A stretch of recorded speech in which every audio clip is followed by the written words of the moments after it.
대한민국 근현대사를 성경적 세계관으로 알리고 전하는 대한역사문화원의 한국 근현대사 발효하기 특강입니다.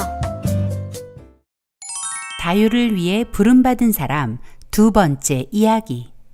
이번 시간에는 조선 백성을 자유케 할 인도자로 지명된 이승만을 위한 신병 훈련소이자 도서관이며 대학이 된 한성 감옥으로 안내하겠습니다.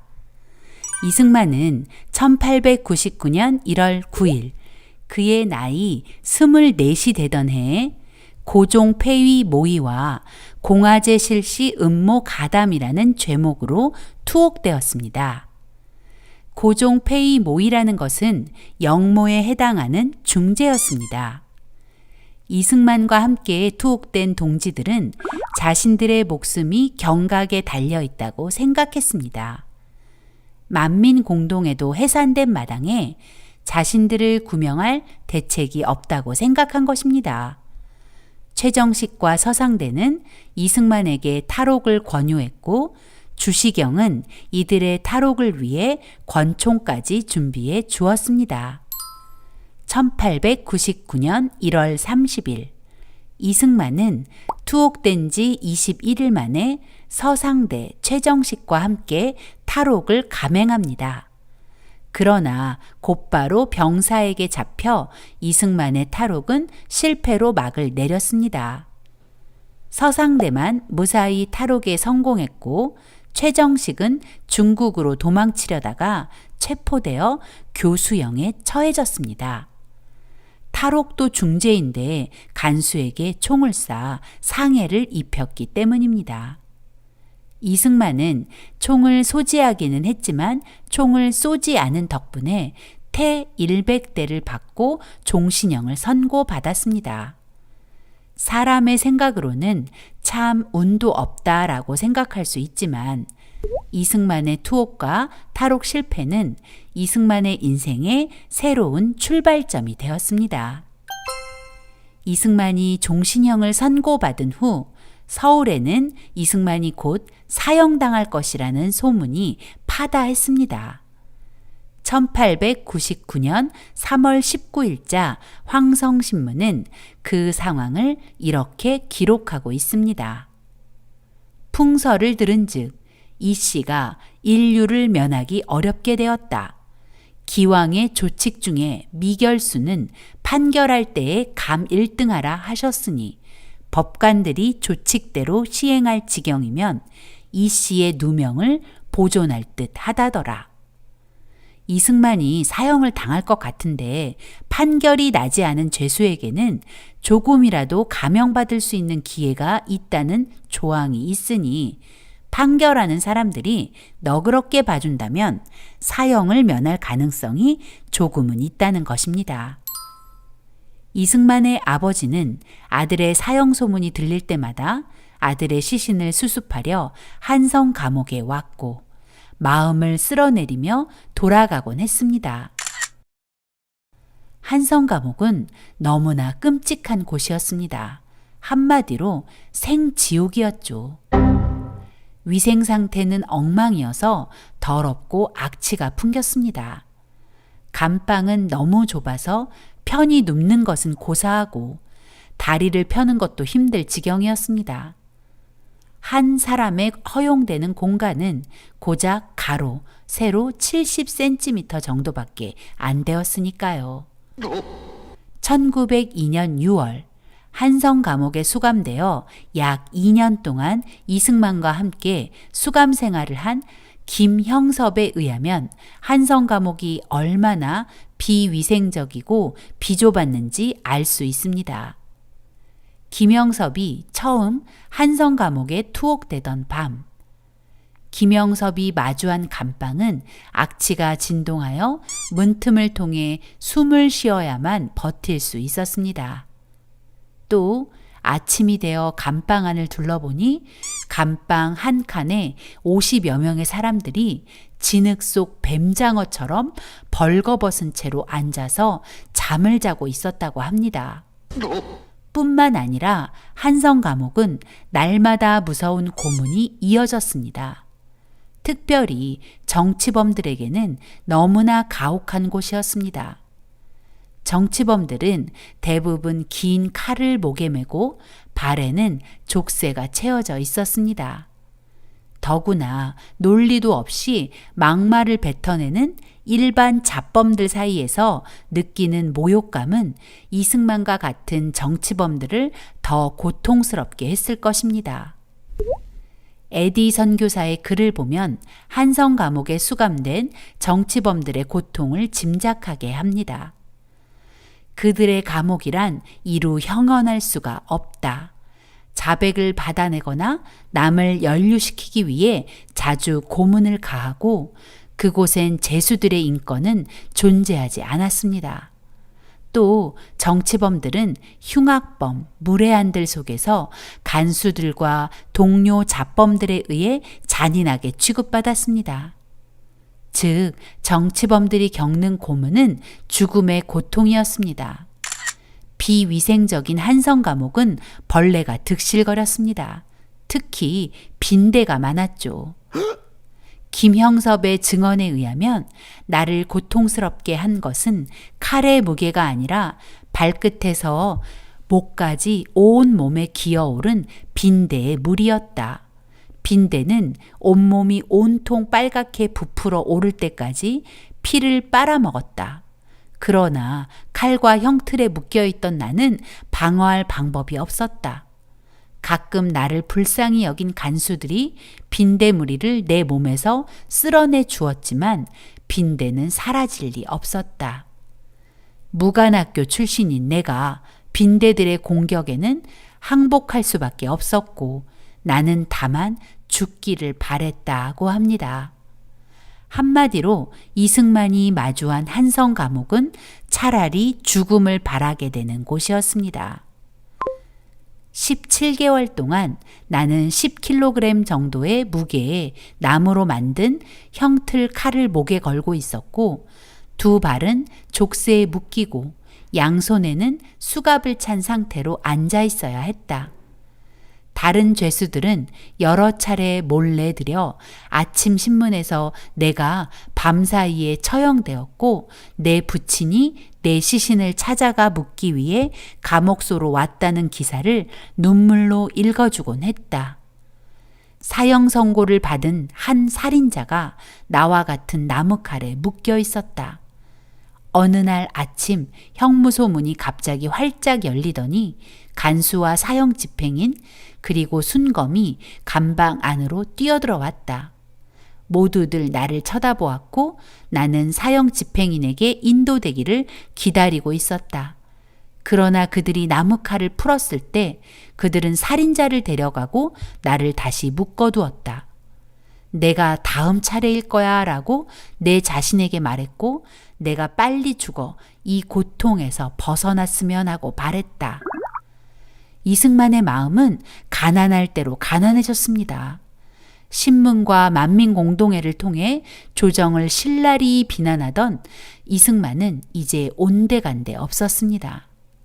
한성 감옥의 극한의 환경과 고통 속에서 언제일지 모르는 죽음에 대한 두려움과 공포는 이승만을 가난한 마음의 소유자로 만들었습니다.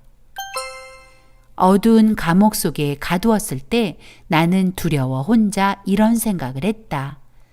나는 이 세상에 있는 것이 아니다. 조금만 있으면 다른 세상에 갈 터인데 저 외국 사람들이 나에게 말해준 예수를 믿지 않았기 때문에 그 세상의 감옥에 가 있게 될 것이다. 그때 나는 그들이 말하던 예수를 믿지 않고 있었다. 그런데 내가 어디선가 들었던 말이 떠올랐다. 내가 너의 죄를 회개하면 하나님께서는 지금이라도 용서하실 것이다 라는 말인데 그 말이 나의 마음에 떠오르자마자 나는 나의 목에 걸려있던 나무칼에 머리를 숙이고 오 하나님 나의 나라와 나의 영혼을 구하여 주시옵소서 하며 기도했다. 이승만은 두려움과 절망 속에서 선교사들의 설교가 떠올랐고 자신의 한계를 고백하며 기도하게 된 것입니다. 자신도 모르게 이런 기도를 한 이승만은 하나님에 대해 알고 싶어졌습니다. 이승만은 에비슨 선교사에게 영어 성경을 부탁했습니다. 에비슨 선교사는 에디 선교사를 통해 신약 성경을 반입해 주었습니다. 이승만은 성경을 받고 너무나 기뻤다고 합니다. 하지만 한성 감옥에서는 어떤 종교 서적이나 신문조차도 허용되지 않았고, 더구나 형틀에 묶인 상태에서 성경을 읽는다는 것은 불가능한 일이었습니다. 그런데 죄수 중 하나가 간수가 오는지 망을 봐주고 한 사람은 책장을 넘겨주어 성경을 읽을 수 있었다고 합니다. 성경은 이승만을 완전히 다른 사람으로 바꿔버렸습니다. 여전히 그는 좁고 더럽고 벌레가 득실거리는 한성 감옥에 있었지만 이제 그의 마음은 더 이상 갇힌 자가 아닌 자유인이었습니다. 아, 예수님이 진짜 나의 구원자시구나. 내가 오늘 죽는다 해도 구원받을 수 있구나 라는 확신과 함께 감옥 안으로 빛이 가득해지는 은혜를 체험하게 되었습니다. 또한 성령 세례를 통해 이승만은 이 나라의 구원자는 자신이 아니라 하나님이시라는 것을 깨닫게 되었습니다. 그리고 그의 첫 기도가 자신의 의지로 한 기도가 아니라 성령의 인도하심이었다는 것을 알게 되었죠. 오 하나님, 나의 영혼을 구원하여 주옵소서. 그리고 나의 나라를 구원하여 주옵소서. 이 기도는 개인의 구원에서 끝나지 않고 구원의 목적이 있다는 고백입니다. 즉, 자신의 구원은 조선을 구원하기 위한 하나님의 계획이라는 것. 그리고 그 일은 자신의 의지와 방법으로 되는 것이 아니라 전적으로 하나님의 인도하심을 따라 이루어진다는 것을 고백한 기도였던 것입니다. 이승만이 한성 감옥을 출소하고 미국에 유학 중일 때 미국 피츠버그에서 열린 선교대회에서의 연설은 그의 변화를 잘 보여줍니다. 훌륭한 부처와 공자의 지혜를 추앙하던 이승만의 입에서 조선 사람들은 변화되어야 합니다. 그러나 공자나 부처는 그것을 하지 못합니다. 조선의 참다운 구원은 오직 이 세상의 구세주이신 예수님만이 하실 수 있습니다. 는 고백이 나오다니 정말 놀라운 변화죠. 이런 것을 세계관의 변화라고 합니다. 바로 기독교 세계관의 사람이 된 것이죠. 한성 감옥은 분명 비참한 곳이었지만 하나님께서 한성 감옥을 대한민국 건국의 인도자로 이승만을 훈련하기 위한 신병 훈련소로 사용하셨던 것입니다.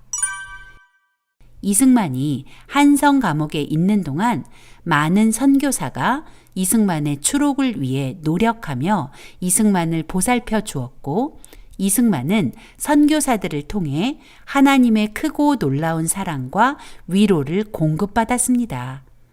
또 선교사들이 전해주는 책들과 정보들을 통해 차근차근 지도자 양성 과정에 매진하고 있었습니다. 이승만은 한성 감옥에 투옥된 상황에서도 부지런히 책을 읽고 글을 썼습니다. 아마도 1899년 7월부터 본격적으로 책을 읽기 시작한 것 같습니다. 비록 투옥된 상태이지만 시간을 낭비하지 않으려는 학자의 마음으로 책을 읽었고, 또 아직 기독교로 회심하기 전에는 고통과 두려움을 덜어보려고 책에 집중했던 것 같습니다. 그리고 기독교로 회심한 후 기독교 신앙서적, 역사, 법률, 외교, 시사 관련 신문과 잡지, 문학 등의 순으로 비중을 두고 책을 읽어 나갔습니다. 선교사들이 넣어준 기독교 교리 서책들은 물론 중국에서 한문으로 번역된 종교 서적들도 읽었다고 하네요. 역사는 물론이고 국제 정치와 외교에 관심이 깊었던 이승만은 국제법 책들까지 탐독했다고 했는데 더 아웃룩이라는 잡지는 이승만에게 당시 세계 정세와 서양의 정치, 경제, 문학을 두루 섭렵하는 통로가 되었고 이승만이 국제적 안목을 높이고 세계 정세를 파악하는 통찰력의 사람이 되는데 일조했습니다. 동시에 이승만은 중요한 책들을 번역하기 시작했는데 번역한 책들은 청일전기, 만국사략, 만국공법과 기독교 교리서, 주복문답, 감리교 역사 등입니다. 또 영문법도 번역하여 옥중학당의 교재로 사용하기도 했습니다. 물론 이 번역서들은 모두 순 한글로 번역되었죠. 이승만의 번역서에는 망국의 길로 걸어가는 조선의 개혁과 독립국가로의 성장을 바라는 간절한 마음이 녹아 있습니다. 또 직접 책을 집필하기도 했는데 한시를 지어 모아놓은 체역집, 한성 감옥 생활의 여러 일들을 기록한 감옥 잡기, 한문산수 산술, 적주 체벽, 그리고 그 유명한 독립정신이죠. 이승만은 유머가 넘치는 사람이었습니다. 그가 한성 감옥에서 지은 한시 중 하나를 소개해 볼까 합니다. 제목 빈대. 따뜻하면 기운 펴고 차면 오므려 천정으로 바닥으로 오르내리네. 하얀 벽을 돌고 돌아 아롱을 찍고 마루틈을 헐어보면 몰리어 있네. 모기와는 연이 멀어 혼인 안 되고 벼룩이나 이쯤은 겹방살일세. 내 집은 어쩌다 복 많이 받아 배가들 천손자 대를 잇느냐. 왜 그가 빈대라는 시를 지었는지 굳이 설명하지 않아도 아시겠죠? 이승만은 사소한 상황들을 기록하고 고통을 유머로 바꿀 줄 아는 사람이었습니다. 뿐만 아니라 제국신문과 신학월보에 꾸준히 기고하며 망해가는 조선을 깨우려 했습니다. 특히 신학월보에 기고한 두 가지 편벽된과 교회 경략의 핵심 주제인 기독교 입국론은 후일 대한민국 건국의 기본 정신이 되었죠. 또한 이승만은 우리나라 최초로 영안사전 편찬을 시작합니다. 아펜젤러 선교사가 넣어준 웹스터 영어사전과 일영사전을 보며 단어 하나하나를 정리해야 하니 일본어 공부도 저절로 되었다고 합니다. 그러나 그 사전은 A항에서 시작해서 F항 중반에 중단되고 말았습니다. 그 이유는 1904년 2월 러일 전쟁이 발발하자 독립정신을 집필해야 했기 때문이죠. 신흥우는 이승만을 위해 빨간 물감을 몰래 반입시켜주며 이승만이 글을 쓸 수 있도록 도움을 주었고 1900년 2월 한성 감옥에 새 서장으로 부임한 김영선은 이승만이 많은 책을 읽고 글을 집필하도록 보호자가 되어주었습니다. 이런 사실들은 오랜 벗 신흥우의 증언으로 확인할 수 있습니다. 그 당시 감옥은 곡식 창고를 개조한 것이었는데 흙바닥엔 돗자리를 깔았고 겨울엔 난로를 주지 않아 죄수 각자가 이불을 가져다 썼다. 글을 쓸 수 있는 그 무엇이나 책은 일체 못 들여오게 되어 있었지만 간수들은 우리 일을 묵인해 주었다. 우남은 일영사전을 가지고 있었고 아펜젤러와 벙커씨는 잡지 뉴욕 아웃룩과 독립신문을 들여보내 주었다.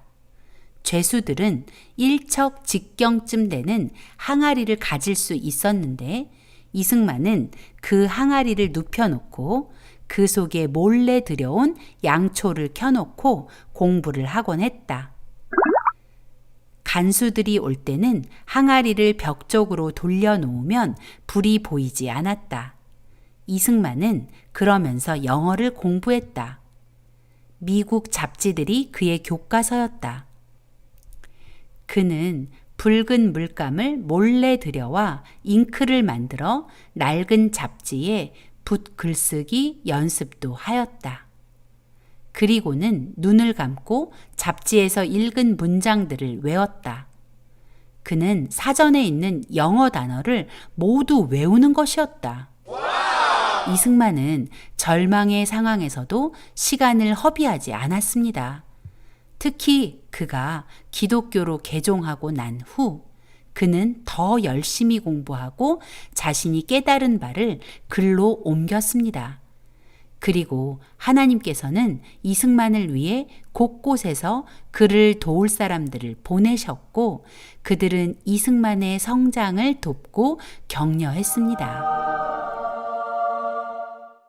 조선의 개혁을 위해 투사처럼 달려가던 이승만. 그가 한성 감옥에 투옥되면서 매서운 그의 눈빛과 전투적 말들은 사라졌고 이제 그에게는 두려움과 절망만 남았습니다.